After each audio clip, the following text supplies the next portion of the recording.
Trước nó đi ra nó xào có đâu. Rồi quay giới thiệu luôn, đây là anh Mr. Tèo, chuyên gia quay cảnh tháp nuôi mà tháp nối. hành cái clip là đi bắt chim. Ai có nhu cầu từ ngắn chuyển sang dài, Từ quảng bá là ông nổi tiếng luôn á nha. lên luôn mà lên luôn. Với Tèo giờ nó không có số chứ.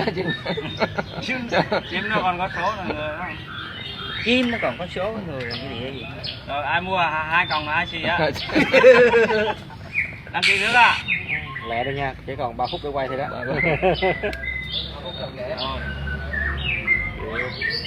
Còng này đẹp chứ không? Mướt nha. Lông của Tèo sao bự dữ vậy, dài dữ không Vinh? Vinh. Lông dài dữ. Nó còn cắt này lố này dơ lố 6 7 đã hơn em con nó một con rồi. Con này cũng hơi to. Con 6 7 bởi vậy mấy thằng nước ngoài sợ mấy thằng Việt Nam lắm. Giả không á? Nó không cần phải gái đâu. Muốn đuôi nhiều cũng có. Anh biết làm đẹp mới cho nên anh nằm yên ha. Khoái rồi.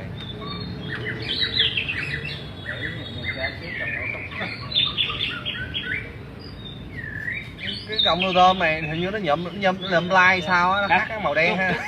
Chút cắt cái màu thôi. Chút cắt.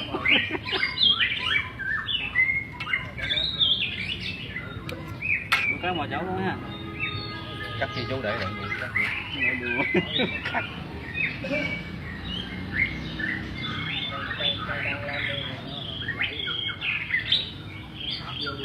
Sao mà tin là 2 còng dính nhau được à? Đầu tiên nó cắt rồi. ra cứ kêu Rung dữ ta. quay biết theo lại rung với ba Trước khi ấy người ta làm vô ly đi cho nó bớt rung tay. dính mẹ Má dính tay à. dính cánh đó kìa. Thấy mẹ nè. Ra nhiều quá.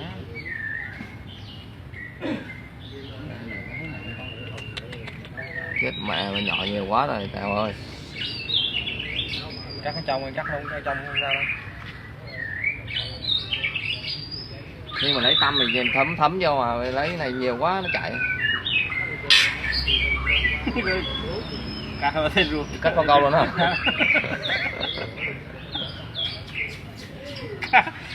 Bóp này có câu dính nó kéo hả?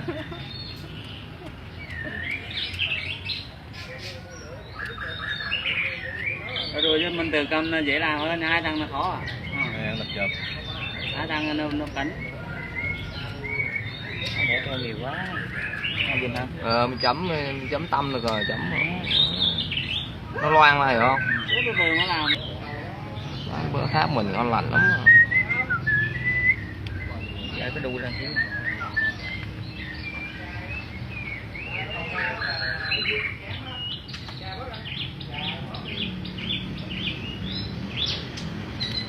Đừng phạm ra.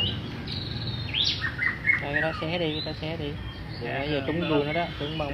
Xẻ nó không ra mà lại nó rắp cái màng ấy. Không, đó rồi đó, ok kìa. Để nó nước Đoạn đây nữa là nó bị mạch cái xẻ ra.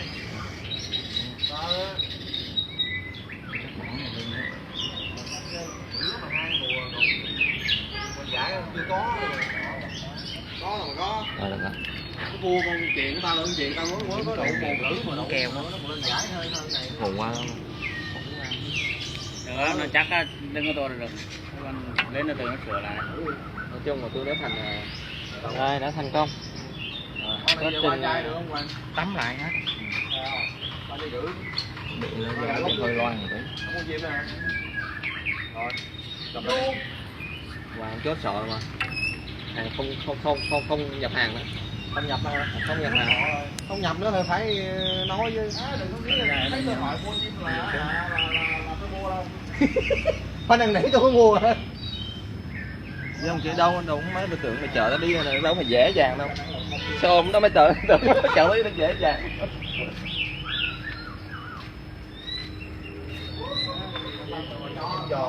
Chim cò là không giờ mà theo đuổi đó.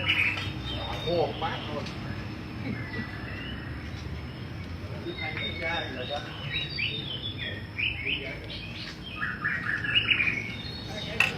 tao á, mà không bán vé mà lần sau mà 5 tỷ bán mà không bao giờ mua. Không mà hỏi hỏi nó Dạ. Vô lòng nhìn cái là biết liền gì đâu.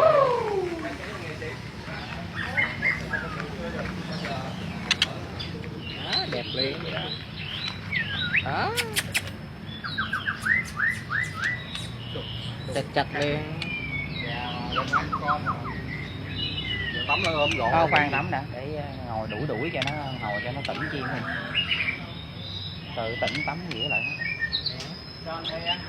Kêu liền kìa. Máy đâu rồi? Nói rồi, cho nó biết cho nó tỉnh táo tỉnh táo. Tỉnh tỉnh.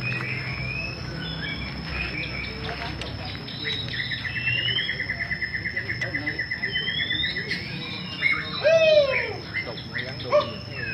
Khác liền đó. Khác hẳn liền. Đây là ba.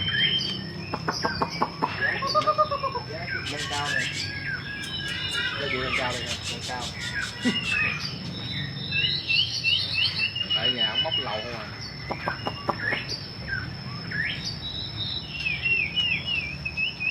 Tắm hết à. Từ gì bây giờ để im cho nó ghĩa đủ nó. Đừng có tắm nó liền. Đu thẳng á. Tắm vô thẳng tưng liền nghe không?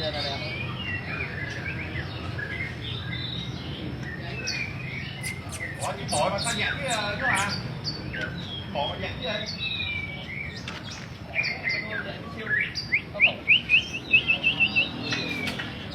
Được không? Áp vô nhìn được không?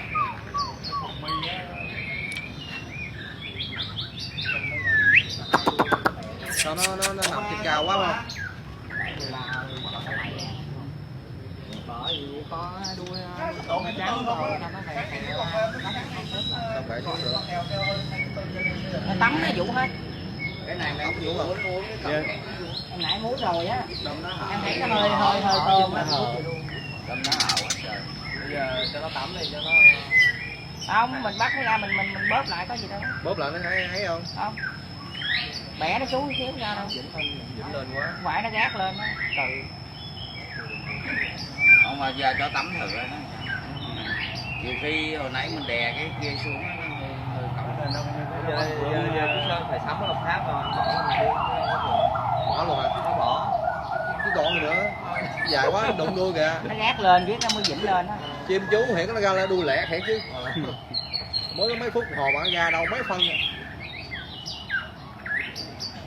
Hình như nằm trên cao mà. Cao.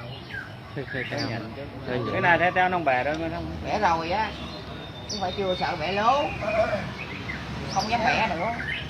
Chú thấy con bẻ không? Bẻ xuống rồi đó. Tại nói đuôi chú hơi tôm. Nó có xuống nữa không ta? Nhưng mà bẻ ra nó cực. Bẻ đủ mà sao nó rớt luôn cũng được. Không có rớt. Thôi vậy là được rồi, tại vì con chim này cũng khó chịu lắm, mấy chim này dãy ghê á. Nó còn mấy con nó quen á, bắt nó nằm im luôn à.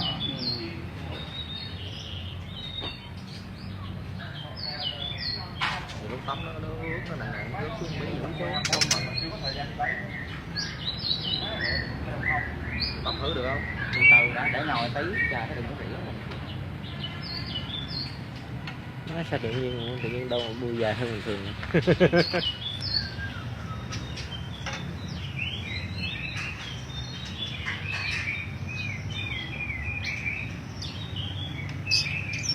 Chịu đó, chịu đó.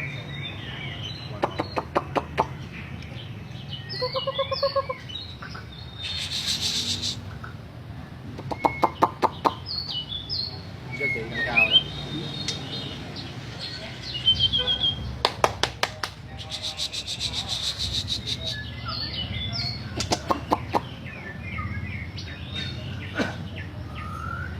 Giật cái nào không?